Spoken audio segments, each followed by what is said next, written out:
एक समय की बात है। एक राज्य में एक प्रतापी राजा राज करता था। एक दिन उसके दरबार में एक विदेशी आया और उसने राजा को एक सुंदर पत्थर उपहार स्वरूप प्रदान किया। राजा वह पत्थर देख बहुत प्रसन्न हुआ। उसने उस पत्थर से भगवान शिव की प्रतिमा का निर्माण कर उसे राज्य के मंदिर में स्थापित करने का निर्णय लिया और प्रतिमा निर्णय का कार्य राज्य के महामंत्री को सौंप दिया। महामंत्री गांव के सर्वश्रेष्ठ मूर्तिकार के पास गया और उसे वह पत्थर देते हुए बोला, महाराज मंदिर में भगवान शिव की प्रतिमा स्थापित करना चाहते हैं। 7 दिन के अंदर इस पत्थर से भगवान शिव की प्रतिमा तैयार कर राजमहल पहुंचा देना। इसके लिए तुम्हें 50 स्वर्ण मुद्राएं दी जाएगी।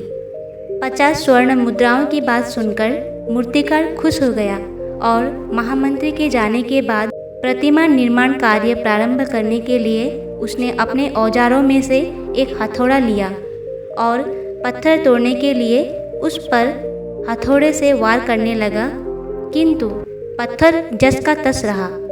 मूर्तिकार ने पत्थर पर कई वार किए, किंतु पत्थर नहीं टूटा।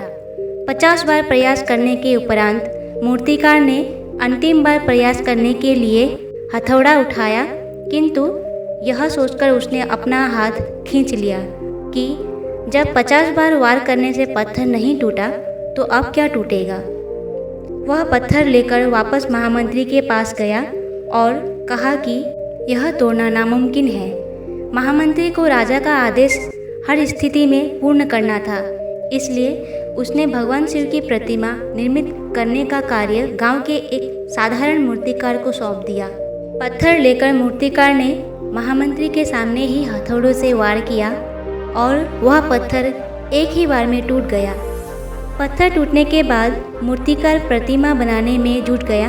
इधर महामंत्री सोचने लगा कि काश पहले मूर्तिकार ने एक अंतिम प्रयास और किया होता तो सफल हो गया होता और 50 स्वर्ण मुद्राओं का हकदार बनता।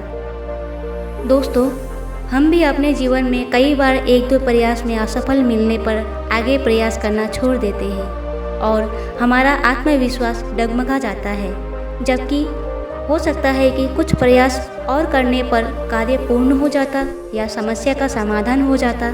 यदि जीवन में सफलता प्राप्त करना ही है तो बार बार असफल होने पर भी तब तक प्रयास करना नहीं छोड़ना चाहिए जब तक सफलता नहीं मिल जाती।